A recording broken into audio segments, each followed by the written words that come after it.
Alhamdulillah wassalatu wassalamu ala Rasulillah nabiyina Muhammadin wa alihi wa sahbihi wa man walah. Asyhadu an la ilaha illallah wahdahu la syarikalah wa asyhadu anna Muhammadan abduhu wa rasuluhu. Amma ba'd. Ayyuhal ikhwah, azani Allah wa iyyakum. Mungkin kita pernah mendengar ada orang berkata, kalau ini bid'ah berarti semua bid'ah dong. HP bid'ah, mobil bid'ah, kacamata bid'ah, jam tangan bid'ah. Karena itu kan semua tidak ada di zaman Nabi Shallallahu Alaihi Wasallam. Bagaimana akan dikatakan ini bid'ah? Jangan sembarangan kita mengatakan ini bid'ah, itu bid'ah. Tentunya penting kita untuk memahami apa itu makna daripada bid'ah. Sesuai dengan apa yang didefinisikan oleh para ulama, bid'ah itu didefinisikan dari dua tempat atau dari dua sisi. Sisi yang pertama yaitu bid'ah secara bahasa. Sisi yang kedua yaitu bid'ah secara istilah. Sebagaimana sholat. Sholat secara bahasa artinya doa. Sedangkan secara istilah artinya perbuatan dan perkataan yang khusus dimulai dari takbiratul ihram diakhiri dengan salam. Zakat secara bahasa artinya suci. Demikian secara istilah berbeda.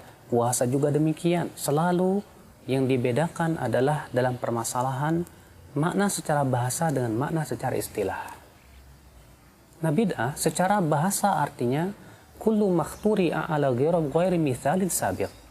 Semua yang diada-adakan yang sebelumnya tidak ada. Nah, ini secara bahasa, ingat ya, bahwa secara bahasa yang namanya bid'ah adalah sesuatu yang baru diada-adakan yang sebelumnya tidak ada. Berarti masuk padanya masalah dunia, masuk pada dalam masalah agama. Handphone secara bahasa bid'ah, betul sekali. Mobil secara bahasa bid'ah, betul sekali. Demikian pula mobil atau namanya kacamata secara bahasa bid'ah, betul sekali. Tapi apakah secara istilah itu semua disebut bid'ah? Tentu tidak. Kenapa demikian? Karena dalil-dalil dari Al-Quran dan hadis Nabi SAW membedakan antara masalah dunia dan masalah agama. Masalah dunia diatur oleh Allah di dalam surat yaitu Al-Baqarah ayat 29. Allah berfirman, huwallazi khalaqa lakum ma fil ardi jami'a. Dialah Allah yang telah menciptakan untukmu semua yang ada di muka bumi ini semuanya. Para ulama ahli usul fiqih menyebutkan bahwa ayat ini menunjukkan sebuah kaidah bahwa yang berhubungan dengan masalah dunia, pada asalnya halal. Tidak boleh dikatakan haram kecuali apabila ada dalil. Kenapa? Karena ayat ini tegas mengatakan dialah Allah yang telah menciptakan untukmu. Dan ini merupakan sighatul imtinan. Dan sighatul imtinan artinya mengungkit kenikmatan. Dan tidak mungkin Allah mengungkit kenikmatan dengan sesuatu yang sifatnya haram. Dan Allah mengatakan lakum. Allah telah menciptakan dunia itu untuk kalian semua.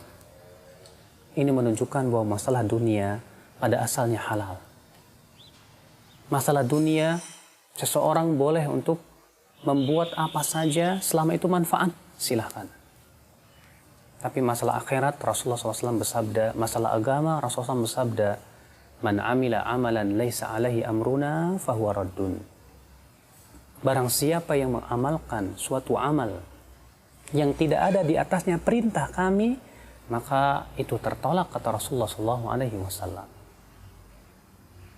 Kenapa demikian? Karena pertama, bukankah agama ini milik Allah?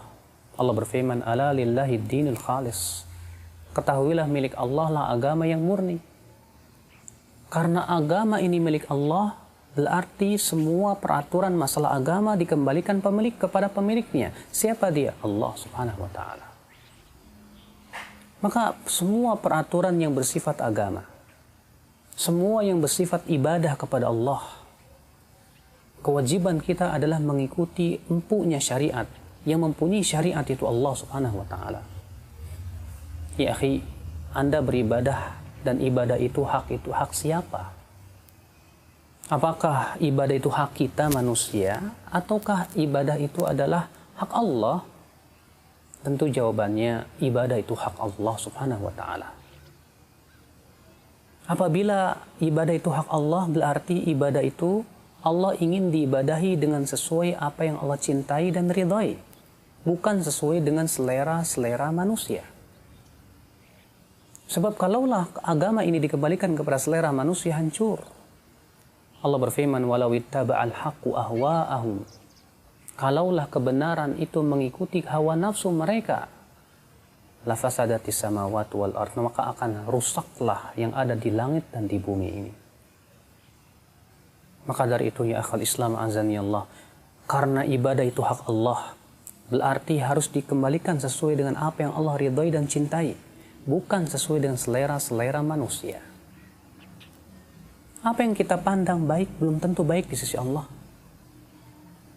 Ayat yang tegas yang menunjukkan kepada hal itu, di mana Allah Ta'ala berfirman dalam surat Al-Baqarah, ya tentang ayat jihad sebetulnya, akan tetapi yang dianggap adalah keumuman lafadznya, bukan kekhususan sebabnya, kata para ulama. Allah berfirman, wa asa an takrahu syai'an wa huwa khairul lakum wa asa an tuhibbu syai'an wa huwa syarrul lakum wallahu ya'lam wa antum la ta'lamun. Boleh jadi kamu tidak menyukai sesuatu, ternyata itu baik buat kamu. Dan boleh jadi kamu menyukai sesuatu, ternyata itu tidak baik buat kamu. Allah yang tahu, kamu tidak tahu. Berarti serahkan semuanya kepada Allah, karena kita tidak tahu tentang kebaikan yang Allah inginkan kepada kita. Maka dari itu ya akhal Islam, Rasulullah SAW tegas mengatakan, setiap amalan yang tidak ada di atasnya perintah kami, yaitu perintah Rasulullah SAW, maka ia tertolak. Ini menunjukkan, akhi, dalam masalah agama, kewajiban kita adalah mengikuti pengikut syariat, pembuat syariat, itu Allah Subhanahu wa Ta'ala. Dan ternyata Allah Subhanahu wa Ta'ala telah memberikan kepada kita kaidah bahwa masalah dunia pada asalnya halal. Maka tidak berlaku perkataan bid'ah pada masalah dunia secara istilah. Kenapa? Karena pada asalnya halal. Kecuali kalau masalah dunia itu, kata para ulama, dijadikan sebagai sebuah ibadah yang berdiri sendiri, bukan sebagai wasilah. Ingat, bedakan antara wasilah tentunya dengan ibadah secara zat itu. Kalau ada orang misalnya mau beribadah kepada Allah dengan memakan tempe, dia menganggap bahwa makan tempe itu ibadah yang paling utama, maka kita katakan ini perkara yang dia ada-adakan. Kenapa? Karena Allah dan Rasulnya tidak pernah menurunkan ilmunya tentang masalah itu. Ikhwatal Islam azani Allah wa iyyakum. Maka dari itu ya akhi, masalah agama, masalah ibadah, kembalikan kepada pemilik syariat. Apabila ada dalilnya, kita lakukan.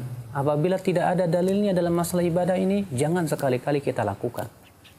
Al-Imam Ibnu Qayyim menyebutkan bahwa pada asalnya yang berhubungan dengan masalah ibadah, pada asalnya yang berhubungan dengan masalah ibadah itu al-man'u, tidak diperbolehkan. Sedangkan yang berhubungan dengan masalah dunia, maka itu halal, silahkan. Subhanallah ya akhal Islam azani Allah wa iyyakum. Bayangkan kalau ternyata agama ini pada asalnya ya boleh kita mengotak-ngatik seenaknya sampai ada dalil yang melarang. Mungkin agama kita ini akan hancur. Setiap orang akan berkreasi sesuai dengan apa yang dia pandang baik. Akhirnya apa? Agama pun ia akan rubah-rubah selama katanya tidak ada dalilnya. Ada orang sholat subuh 4 rakaat, ketika ditegur, kenapa kamu sholat 4 rakaat? Dia berkata, enggak ada larangannya. Mana tidak ada larangannya? Iya. Kalau ada lagi orang, ya dia berwudu dari kaki, kemudian mundur. Ketika ditanya, loh kenapa kok kamu wudunya mundur? Dia katakan enggak ada larangannya. Subhanallah, kalau begitu hancur syariat kita ini ya akal Islam. Maka dari itu ya akhi, masalah agama karena itu adalah milik Allah Subhanahu wa Ta'ala. Dan ingat ya, agama ini milik Allah, bukan milik kiai, bukan milik ulama, bukan milik siapapun. Seseorang boleh berucap hanya dengan dalil dari Al-Quran dan hadis Nabi Sallallahu Alaihi Wasallam. Ikhwata Islam azani Allah wa iyyakum. Maka dari sini kita bisa memahami bahwa perkataan orang berkata, kalau ini bid'ah berarti handphone pun bid'ah dong. Kita katakan betul bid'ah secara bahasa, tapi tidak bid'ah secara istilah. Dan masalah handphone ini masalah dunia. Pada asalnya halal, silahkan selama digunakan untuk sesuatu yang bermanfaat. Ya diridhoi oleh Allah Subhanahu wa taala. Sedangkan masalah ibadah kita tidak diperkenankan ya akhul Islam azani Allah wa iyyakum untuk membuat-buatnya. Kenapa? Karena ibadah itu hak Allah. Kewajiban kita adalah beribadah dengan apa yang Allah cintai dan ridhai, bukan menurut selera kita. Terkadang ya akhul Islam azani Allah wa iyyakum, seseorang begitu kreatif di dalam membuat suatu ibadah dengan cara membuat tata cara yang tidak pernah disyariatkan oleh Allah dan Rasulnya, atau menentukan waktu dan tempat yang tidak pernah ditentukan oleh Allah dan Rasulnya, atau yang ketiga menentukan jumlah yang tidak pernah ditentukan oleh Allah dan Rasulnya. Ada orang datang kepada ajengan, ya Pak Kiai, ajarkan saya dong, berikan petuah supaya saya enteng rezeki. Oh, baca la ilaha illallah 1000 kali, nanti kamu enteng rezekinya. Kita katakan subhanallah, dari mana dalilnya ya? Bahwa membaca la ilaha illallah 1000 kali itu nanti bakalan enteng rezeki. Pembatasan ini dari mana? Seakan-akan dia pemilik syariat. Padahal yang membuat syariat hanyalah Allah. Kita tidak diperkenankan untuk mengatakan, ya bacaan ini sekian-sekian akan menimbulkan begini dan begitu, kecuali dengan dalil dari Allah Subhanahu wa taala langsung yang Allah sampaikan melalui lisan Rasulnya salawatullahi alaihi wasallam, tentunya dengan sanad-sanad yang sahih. Maka dari itu ya akhi, pahamilah ini. Bedakan masalah ibadah dengan masalah dunia. Masalah dunia pada asalnya halal. Masalah agama serahkan kepada pemilik agama itu Allah. Jangan kita memandang baik kecuali dengan sesuai dengan syariat Allah. Ingat Imam Syafi'i berkata, "Man istahsana syai'an faqad syara'a." Siapa yang menganggap baik suatu permasalahan atau sesuatu, berarti dia telah membuat syariat. Ingat, yang membuat syariat hanyalah hak Allah Subhanahu wa taala, tidak siapa-siapa.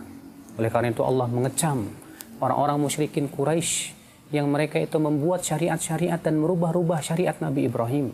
Allah berfirman, "Am lahum syuraka'u syara'u lahum minad dini ma lam ya'dzan bihillah." Apakah mereka mempunyai sekutu-sekutu yang membuat syariat untuk mereka dari agama ini, sesuatu yang tidak diizinkan oleh Allah? Naam ya akhul Islam.